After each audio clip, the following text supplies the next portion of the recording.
All right. Good Monday morning, everyone. Oh my goodness, you guys, we are like halfway through March. Oh my gosh. I have a ton of stories to tell you. I have one. I'm going to have to step out of the room and get it because it's pretty cool. Russell's going to like it. But you guys are listening to Author Talk with me, Amy, Russell, and Edward is on today for Shadowpaw Press. So you guys, deep breaths, you guys. So you guys all know I told you spring break was last week. Okay. It was going good, smooth sailing, came back. Everything's fantastic.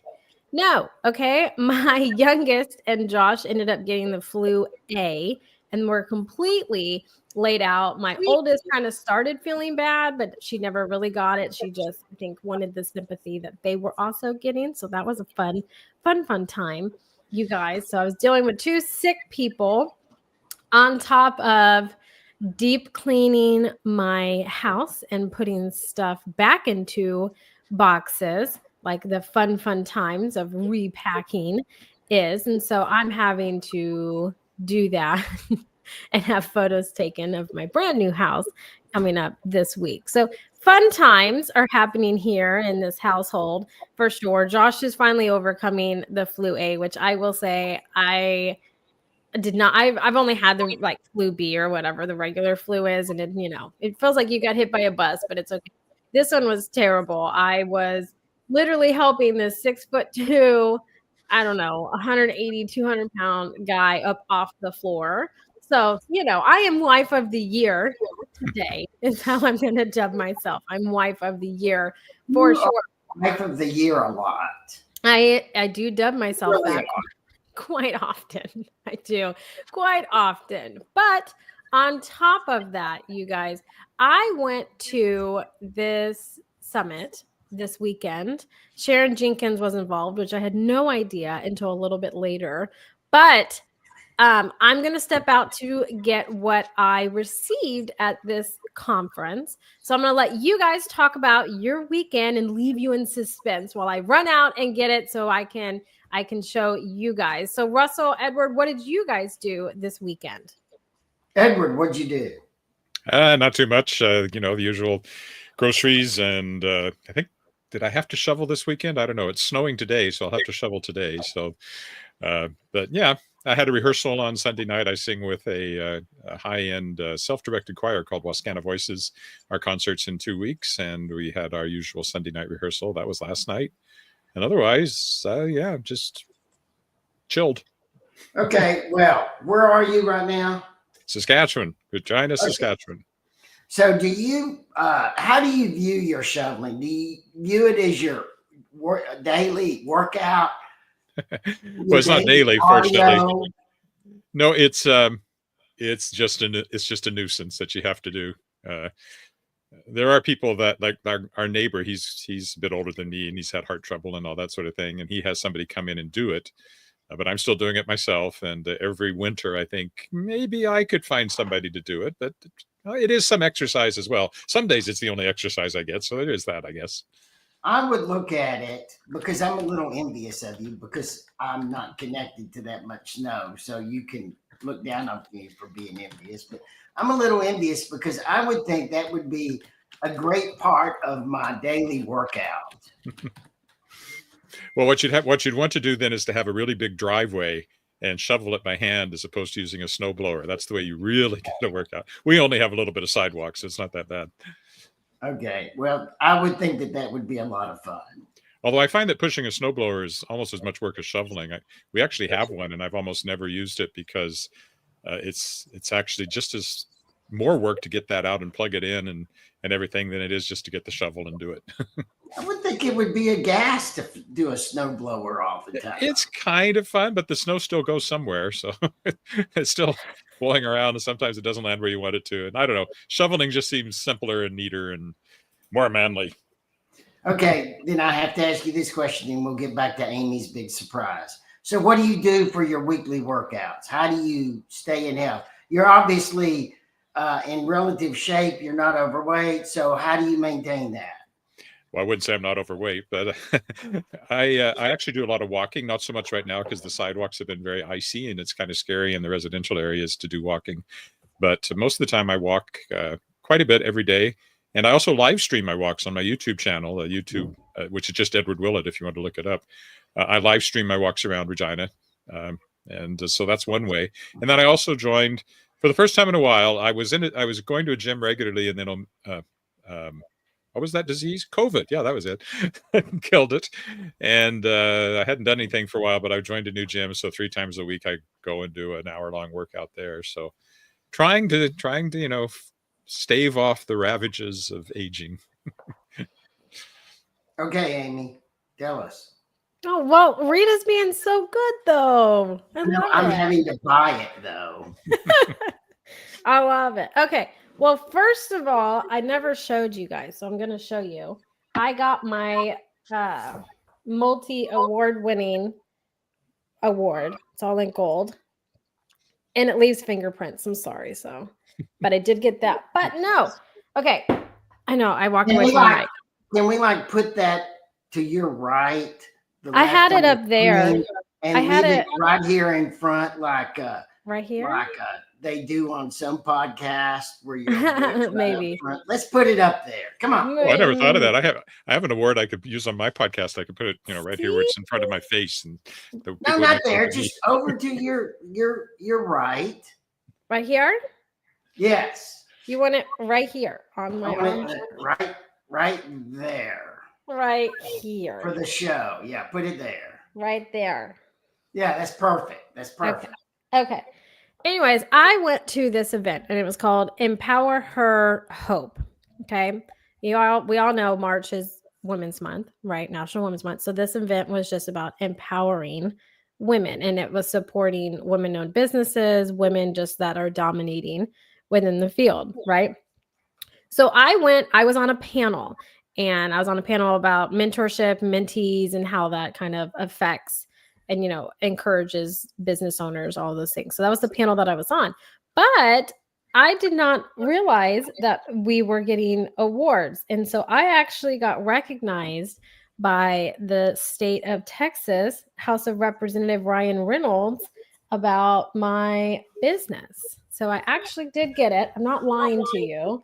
Okay. I 100% got it. So it was really, I was shocked by it. I just was showing up for a panel because I had 2 sick people at home, right? So I made the 1.5-hour drive into Houston, and I had to come home right after my panel. So I was there for a little bit, but I had no idea that we were getting it. And I just thought that was the nicest thing. And he was there personally handing them out to all of us that were speaking and presenting at this conference. And so I just thought that was wonderful. And, they did honor, the Houston Mayor Turner, his funeral was also the same day. So he was in blue, I was in blue, just as a to represent, Turner. And so it was just a really wonderful one-day event. It was very just, loving, what you would picture like a women's event to kind of be, full, very supportive. It was wonderful to kind of go. I didn't get to stay the whole time because, like I said, I had sick people at home I had to get back to. But it was just a total surprise to have it. So I wanted to share it today. I had it and I kept it. I just forgot to put it near my office. But it was just a total surprise. And that was my Saturday. That was just did you share in your speech, did you share anything about Sandy mentoring you and then you getting the business?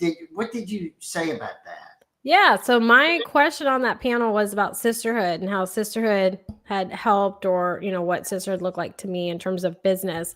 And, I brought up Sandy, because I was working for Sandy at the time. And this is what I said. I was working for Sandy at the time.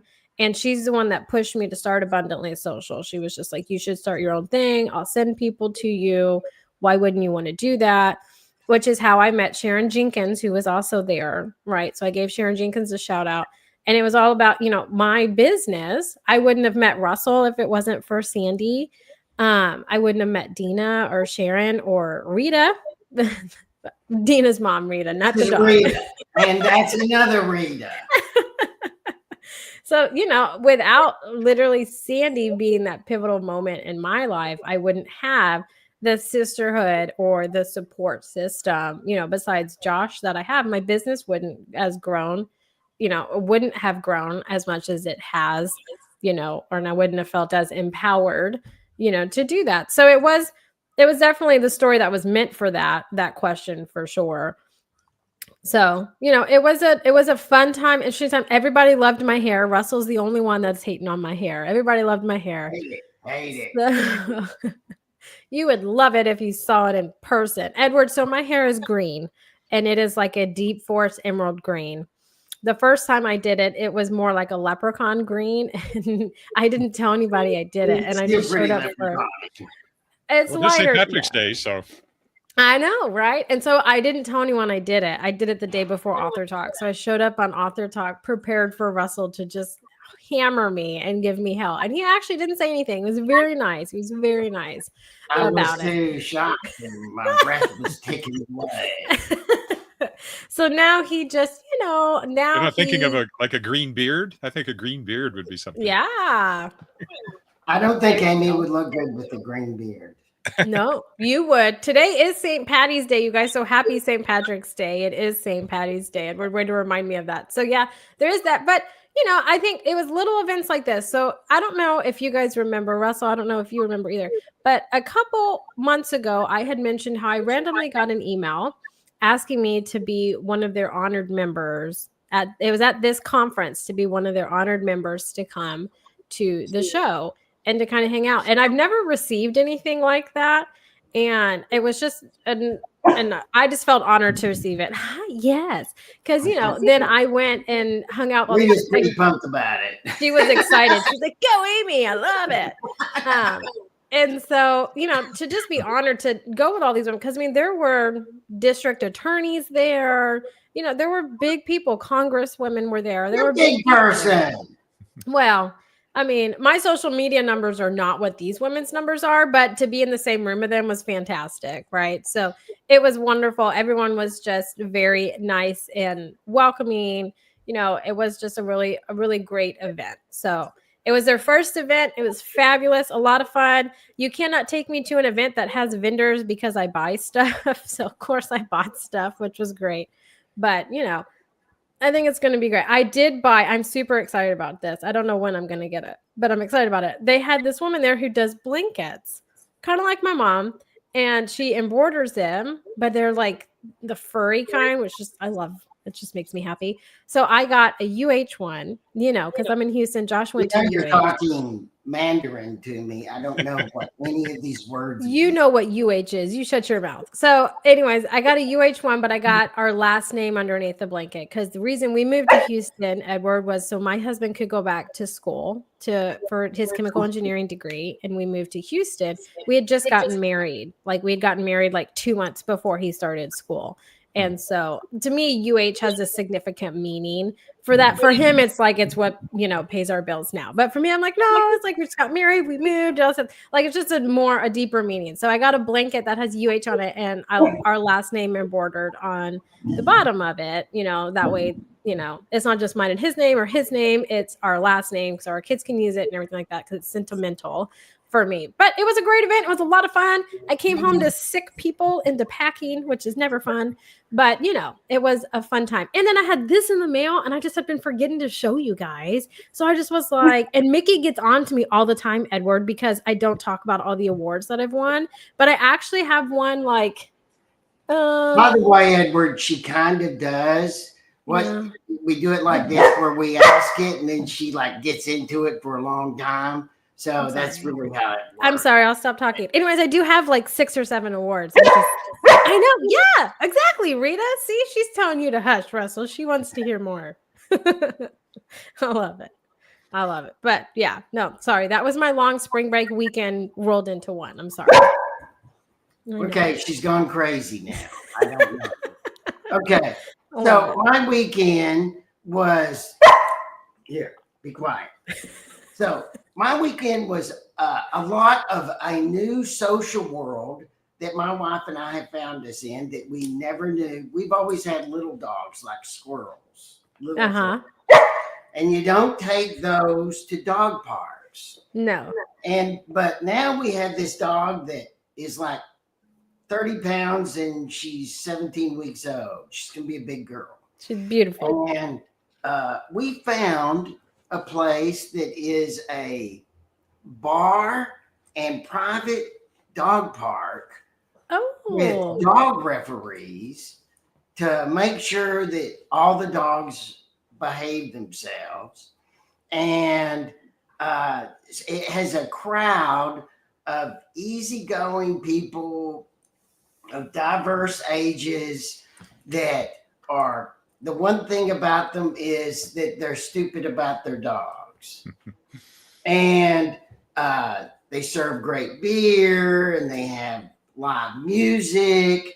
And we spent the whole weekend there. Nice. So it was a fun time. Yeah, between going to the gym over and over and over, because that's what we do, Okay. and going to this dog park so our dog can run somewhere. And we had a major decision to make this week. Major for the as a couple of what to do about something. And we spent the whole weekend talking about it. And it was a very fulfilling. We came to a conclusion after the week. I've been married 41 years, and to be able to still talk to someone you've been married to for 41 years and a wonderful, loving, both trying to give to the other person decisions, it's like magic. It's so wonderful. Yeah. And so that's what we did this weekend. Did you come to a conclusion? We did. We come to it's all good. Good. Before we go on, and I want to talk about the Jaipur Literature Festival. Get ready. Okay. I hope, and the ongoing debate between Amy and I about Comic-Cons versus Indian Literature Festival. Did you see our show last week? No, I did not. You're in for a treat. You are in for a treat then. Nikki was on. There was a New York Times article about the whole 20-something generation of middle-class Indians, and there's only like 400 million of them, okay? Okay. Just a tiny number. It's the newest hot thing there is they go to these literature festivals in India. My dog is ready to go outside. I'm sorry. And they go to them like concerts. It's the thing now. And we were talking about why doesn't America have something like that? Because it's great that they have a whole new generation of readers, right? Mm-hmm. And Amy was like, well, we have Comic-Con. That's not what these festivals are about. These are concerts. Are you familiar with any of this, Edward?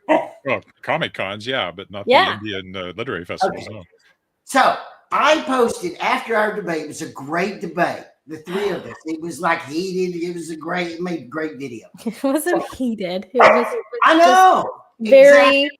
It was very much a hill I was going to die on, and Russell was going to die on his hill. So it was a very vibrant conversation. So afterwards, I found this great YouTube video of the Jaipur Literature Festival. Okay. I'm going to have to I don't know what I'm going to do with this. I love it. That's because she's watching and she's barking at you guys talking.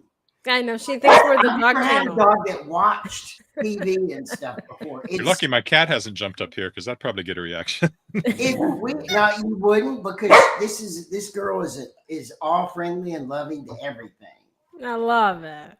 So we were debating about that, and I posted this festival. And if you watch that video, and for everyone that's listening to us, it's on the Facebook Author Talk, so you can go back last week and watch it.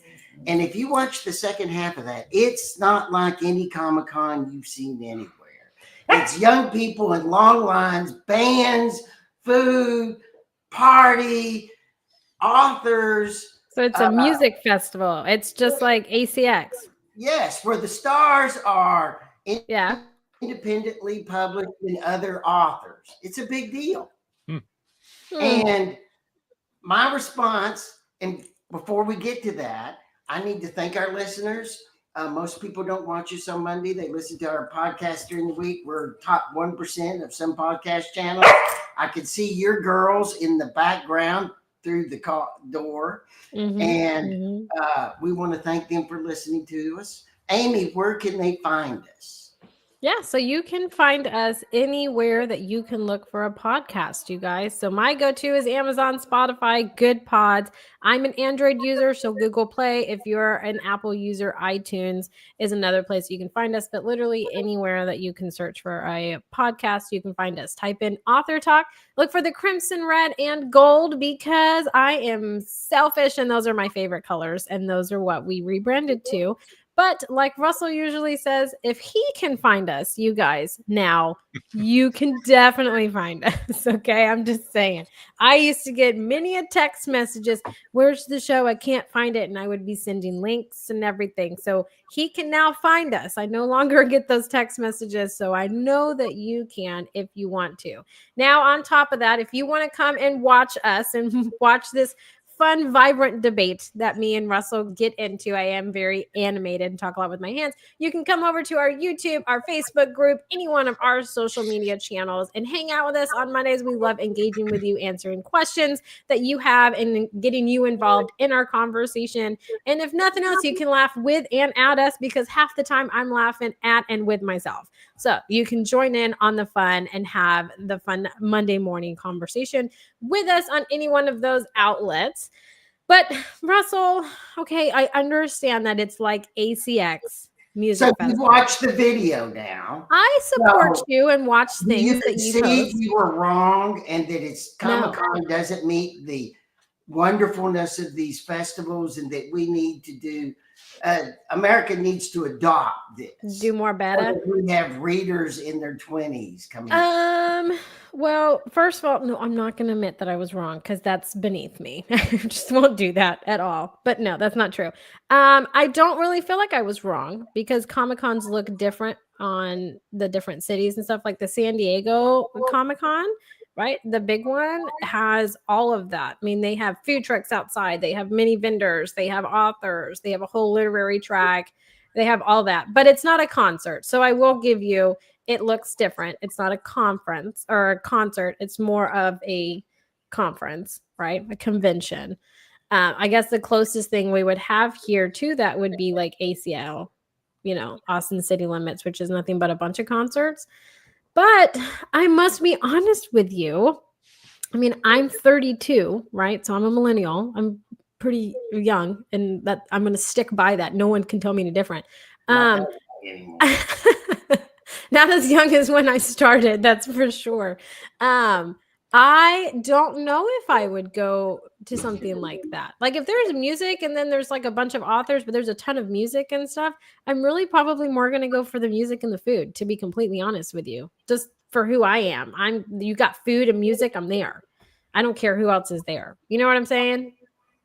So I don't know. But I will agree with you that Comic-Cons and your literary festival are different. Yes, I'll give you that.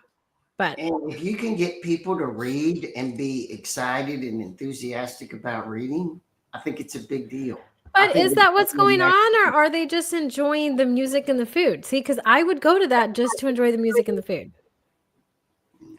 You know the story about the Indian poet last week that we read, right? I know. Yes, Russell. I will admit that you are right in this stance. And yes, we should adopt different things like that. I don't think we're going to, though. I don't think we are either. No, I don't think, I don't see that happening. I would rather be at a Comic-Con, to be honest. What's your attitude, Edward? The Comic-Cons I've been to, the literary component is so tiny that it's practically non-existent. The people that go to Comic-Cons aren't interested in books, in my experience. Not the size of ones that I've been to. The biggest one I've been to was a C2E2, a Comic-Con and Entertainment Expo in Chicago, which was a big one. Mm-hmm. And this vast vendors hall, and there was 2 tables that were selling books. So for me, even if people are going for the music and the food, if the books rub off on them, hopefully while they're there, at least there's some focus on books. I don't think Comic-Cons, I sell books at Comic-Con, the local ones, but it's not like they have a big literary track or anything that I've been to. I know San Diego has a substantial one. Yeah. You're going to the wrong ones, man. I've been to small Comic-Cons that have they at least have 6 or 7 authors. They'll have author panels. you know, Oh, and yeah, that's true. podcasting. Yeah, they'll have podcasting panels and all. We this have kind two of small thing. ones here in Saskatchewan, and there's very little. I mean, I'm the only person selling books at those, which is good in one way because I usually do Yeah. $1,000 worth of book sales over the weekend. There you go. But all the same, it's not what people are there for. And there's plenty of people that walk by a book table.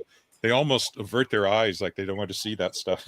It's very funny. Oh man, yeah, I haven't been to one like that. This glazed look as they go by your display of books. Oh no, see, I haven't been to one like that. I've been to one where, you know, you have a lot of people at their tables because, you know, they're fantasy and they're in front of, you know, their fantasy crowd, and some of the guest appearances, you know, kind of tie into that genre of fantasy kind of in a sense. So I've seen those, but I will tell you my worry, Russell, about your Indian literary festivals, right, is if you put a lot of authors together at an author event, it's super competitive to sell books. So it may be great for readership because you have a lot of readers, but from an author standpoint, it's probably competitive as hell because now every single vendor is an author selling books, and now you're competing with them to sell books. So it may not necessarily be somewhere that you want to be because you're not going to reap the benefit of it.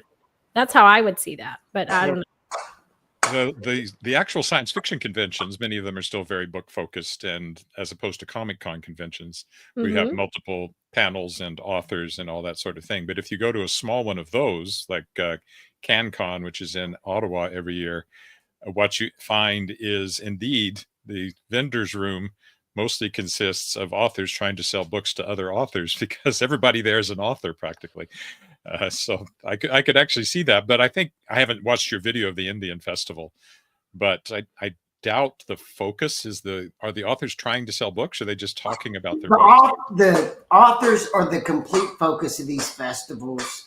They're literature festivals. I'm sorry, she somehow got a squeaker toy. I love it. The authors are the center of them. People are lined up. Independent authors are making huge sales at these festivals. People are lined up at their booths. That's why people go.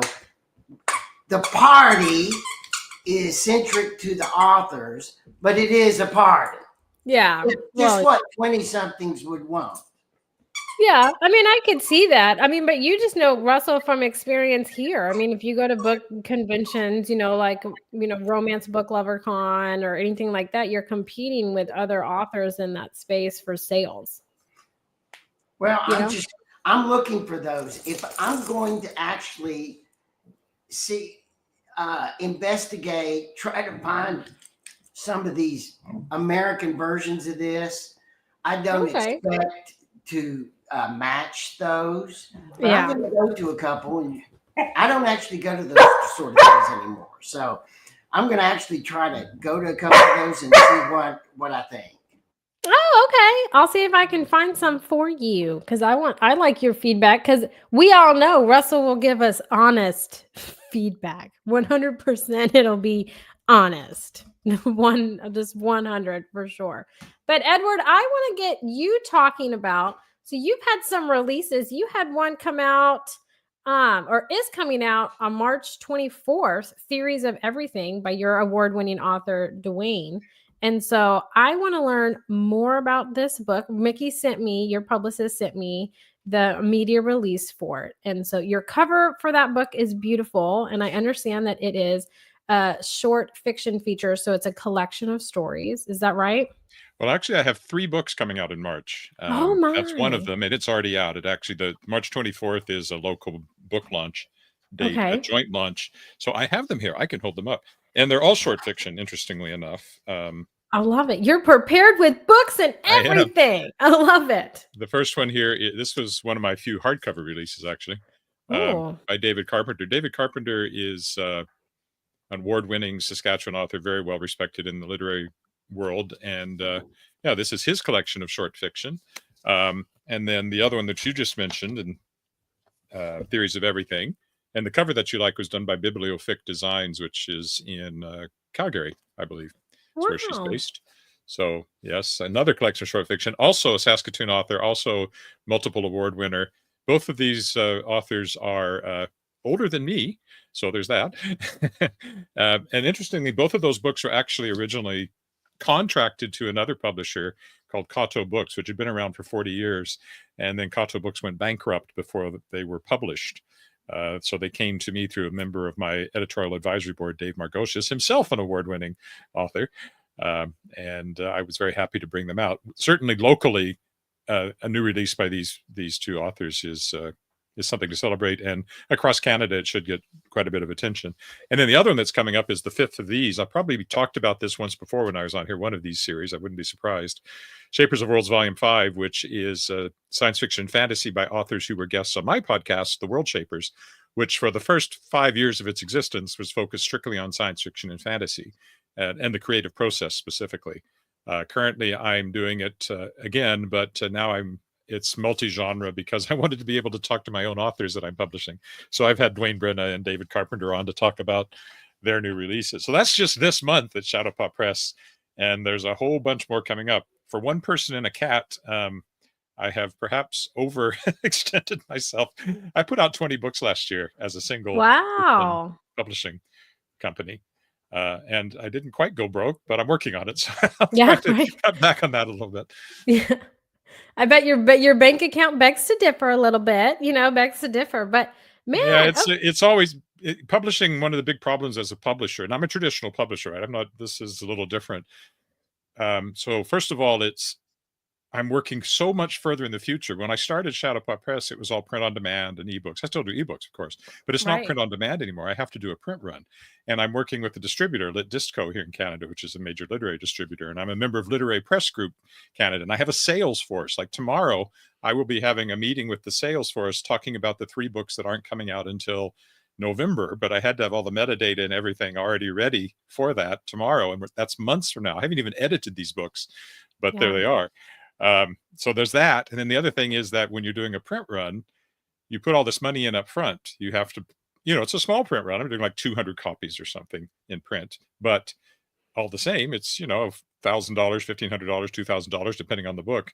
And that money goes out, and then it's months before you see any money coming back the other way. Exactly. And there's no guarantee that the book that you put that money into is going to make that money back. And that's the challenge for all publishers. And when you're a small publisher and you're really on a shoestring, I mean, the one good thing is that, as I said, Shadowpaw Press is just me and the cat. So it's not like I have a lot of overhead. Yeah, right. There you go. That's a good way to kind of look at it. Well, so have you looked into, so I'm a part of this book group, of women that are involved in like the book publishing, book industry. And we kind of get on every quarter and we talk about like latest things that are going on, things that we've seen, experienced, all those things. And so I want to ask you this question because I find it fascinating. Have you ever thought of, or would you dabble in, those fantasy books and stuff that you have, doing the spray painted edges or the design on the edge of the books? Like, is that something you would do? Because like that, I did not realize, I thought that was only big in romance, but oh my gosh, in fantasy alone, it is massive with dragons on the side and everything. So is that something you would consider at one point? What are you talking about? Suspect do you that have a book to show us? No, but I'll find one, Russell. I'll find one while me and Edward are talking. I suspect that the added cost would not be worth the added sales in my case. I could see doing something like that if it, like the Shapers of Worlds, I'll hold it up again. Look, there it is. With a number of names on there you might recognize, was Kickstarted. All of those were Kickstarted. And I could see, kickstarting something and then doing a special edition, which had that sort of thing on it. But I think, at least with the printer I'm working with now, I don't even think they could do that. Yeah, it is like a special printer. And I know for like formatting, like I'm going to show you this book here. For formatting, to have like an image on the side, it would be just probably labor intensive. This is what me and my girlfriends were talking about. It'd definitely be like labor intensive for sure. But Russell, so you see here, this is the side of the book where the pages are, and it goes with it. So there's some that if you bend the pages a certain way, it makes an image. And if you bend it back the other way, it makes a different image. And then this one right here, but the tips of it are spray painted black, and then there's a design on the side of it. But it looks like that's a special edition. Does the regular hardcover have that? The next? No, those are going to be like the special edition ones. And so you find them a lot in like TikTok shop or like at events, Comic Cons, those kinds of things, or like exclusive for like membership sites like Patreon or like their email list, like exclusive kind of things is more like what you would find them. But they started off in romance, at least for me, and then they kind of trickled over into fantasy. And I've seen some beautiful ones like with dragons, all kinds of stuff. So that's why I was wondering, because as a small independent publisher, which kudos to you, because you take all of that expense on up front, right? So your bank account, I'm sure, loves you. But, and you saved these 2 books from, not being published, which I think is a beautiful thing, right? We need more published books, and especially independent presses, to kind of do that. But it was on the top of my mind, and you showed me your fantasy book, and I was like, oh my gosh, that one is thick enough. It'd be beautiful to do something like that. So I just was. Yeah, it's what I did do. What I did do with this one as part of the Kickstarter is that it's also illustrated. Nice. So it has these beautiful black and white illustrations, one for every story, which were done by a Calgary artist, Wendy Nordell, who happens to be my niece. So that was nice. She's studied art, and a few years ago she illustrated my poetry book. I have a poetry book, which is all science fiction and fantasy poetry. And after she illustrated that, it was published by a publisher here in Regina, and the publisher was so taken with her illustration, she's now illustrated multiple books, done covers and everything. So I feel proud that I kind of gave my niece, I'm not quite old enough to need a nurse yet, my niece, that initial push. And now she's done. The last 2 of these books have been illustrated by Wendy. Nice. I love it. Yeah. Way to support local artists for sure. And so, man, I love that. And I had a question for you, kind of like going into that, and then I just totally lost it 100%. But it was about your Kickstarter. So I have had success with authors doing Kickstarter, especially for like special editions, those kinds of things, right? And so I'm curious what your take is on Kickstarters, because I have a lot of authors asking questions about, hey, could we do a Kickstarter for this or like this series or whatever? Some have success, some don't. So I wanted to kind of hear your story about Kickstarters and if you recommend that or not, and kind of what your stance is. I've done 6.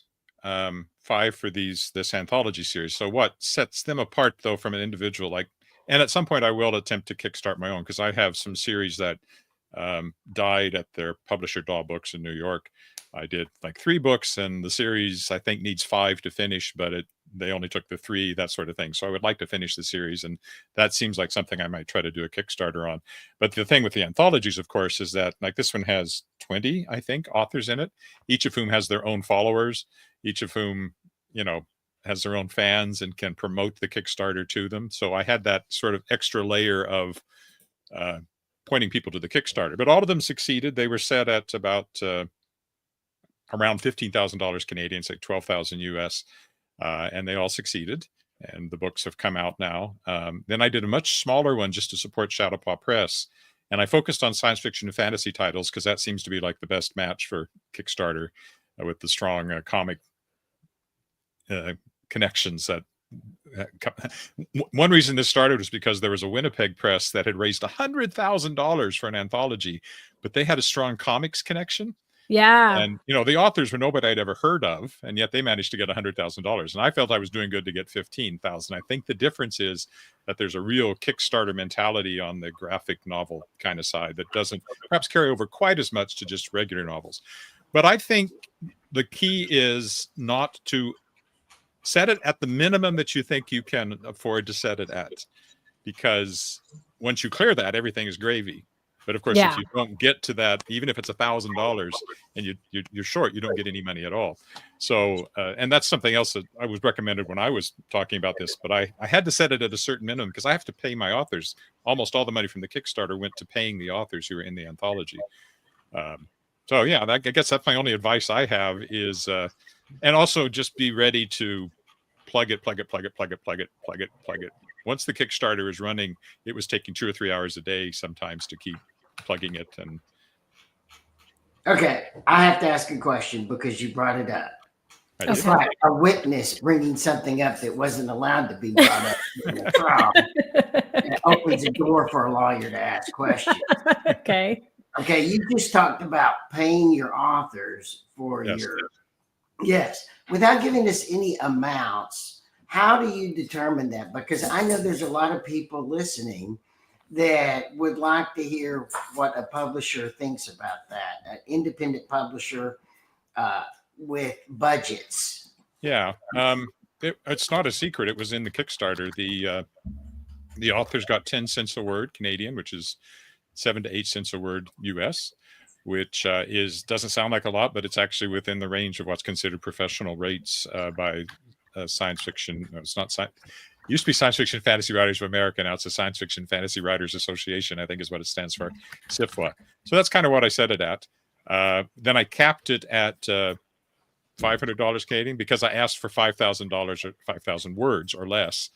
And some people wrote much, much longer. And if they went longer, they agreed in the contract that it would be capped at $500 Canadian.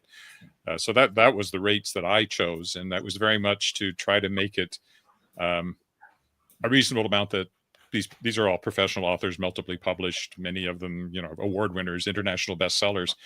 You have to pay them a reasonable amount.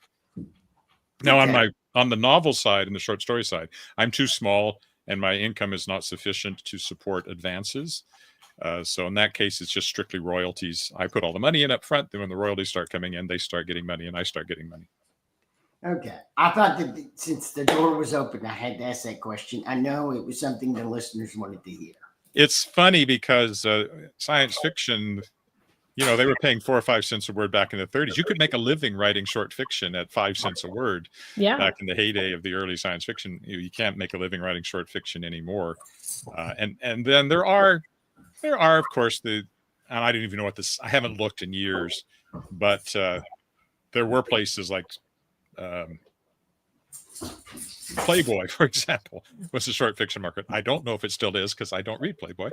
But, yes, but Playboy did have science fiction articles. Yeah, and they probably paid $1 a word or something like that, but they could afford it. So, and the loss of the magazine industry, which really has disappeared, really was in the 20s and 30s. That's where the writers made their money on those short stories. I can see that. Short fiction still exists, but a lot of it is online magazines, and they pay. Some of them pay, and there's actually tons and tons and tons of them out there. On the other hand, they don't get the kind of readership that you did when the heyday of the pulps, when these magazines used to sell 1 million copies an issue. Some of them, so it's been a long time since that market. Charles Dickens wrote his books on a monthly basis in magazines. That's how he made his money. Yep. You have not told us where people can find out more about you or your authors, or your books. It's very simple. Shadowpaw Press, shadowpawpress.com. It's on, I started to say Twitter. It's on X at Shadowpaw Press. It's on Facebook at Shadowpaw Press. It's on Instagram at Shadowpaw Press. So that one's very simple. I'm a little more complicated because I didn't get the memo about using the same handle because I started so early. So on edwardwillett.com, I got that. So that's straightforward. Then I'm on X at eWillet. I'm on Facebook at edward.willett. I'm on Instagram at edwardwillettauthor. And I'm on some other minor ones. And then on YouTube, as I mentioned, youtube.com/Edward Willett is my YouTube channel. And that's where I post the episodes of my podcast, which also has its own website. And it's called The World Shapers. And that's theworldshapers.com. And all of the back episodes are there with pages talking about the books and the authors. So it's a great, I used to do transcripts, but I quit because it was too much work. Although with AI coming along, I could probably go back and have AI create transcripts, although they tend to get things wrong. The term pantser, my plotter in Pantser. I had an automated transcript and it kept turning it into Panzer, like the German tanks. Are you a plotter or are you a German tank? Was the way it came out. So I had to go back and fix all that. So it's a lot of work to do a transcript. No, I believe that. Unless you need it in the court of law, why you would need a transcript?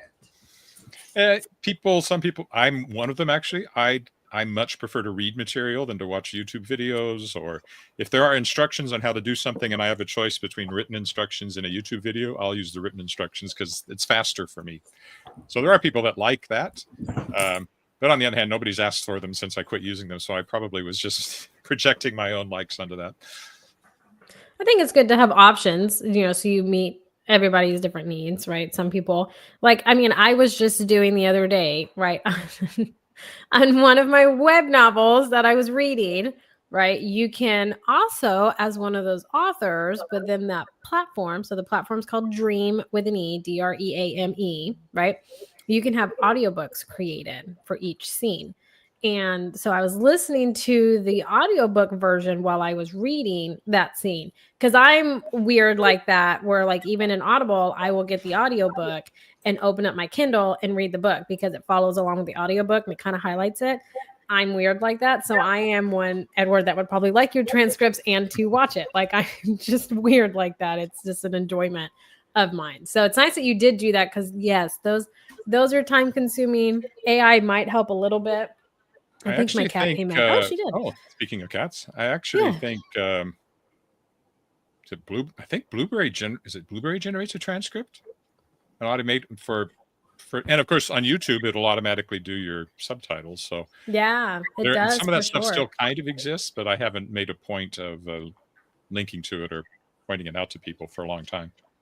Yeah, no, I mean, I understand that 100%, but I'm excited for where Shadowpaw Press is going. It started, with just ebooks, and now look at how big and expanded it's getting.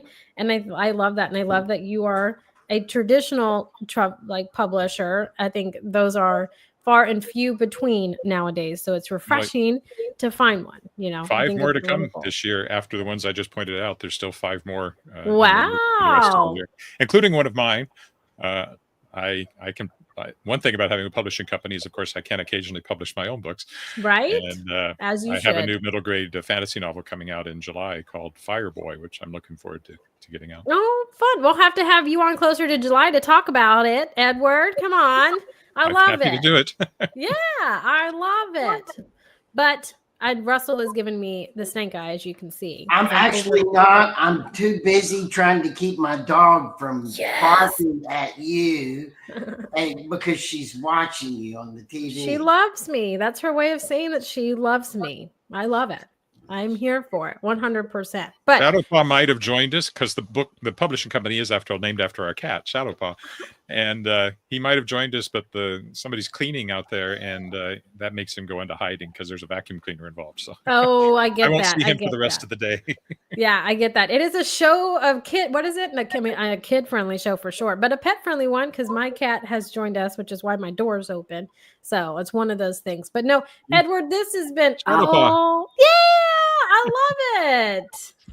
Oh, that's even more special because it's named it's because of your animal, and I love that. But no, Edward, this has been a lot of fun. I love having you come on and just chit chat with you and what all you have going on, what your authors are doing, what you are doing for your authors. I think it's important for the writing community to know that there are different options out there, and for us to just have a fun conversation with you. So I want to thank you for taking time out of your morning to come and hang out and chit chat with me and Russell and put up with our crazy selves, because we're just crazy and a lot of fun sometimes. Well, I moved up here from Texas, so I always like talking to people in Texas too. So I lived up in the Panhandle. I love it. Where in the Panhandle? My dad taught at Lubbock Christian High School in Lubbock, and then we moved to a little town called Tulia, which is about 50 miles south of Amarillo. Not Tulia. Tulia. Tulia, yep. You got to pronounce it the way they do in the Panhandle. That's what I said. I said Tulia. Yeah, it doesn't. Is it Bob Wills from Tulia? No, he's from Maybe. Yeah, I don't think so. No, I don't think so. I was 8 when we left, so it wasn't. Oh, well, you're not from there, then. My memories of it are from 1967, so I haven't been back since. So. It doesn't exist anymore. It's almost died away. No. Like a lot of small towns. Yeah. True. That's true statement there. True statement for sure. But Edward, we're going to have you back on to talk about your book coming out in July. So look out for that email from Mickey because we're going to have you back on. But for everybody listening, we hope that you all have a fantastic Monday, a great rest of your week. And until next Monday, bye for now, everybody.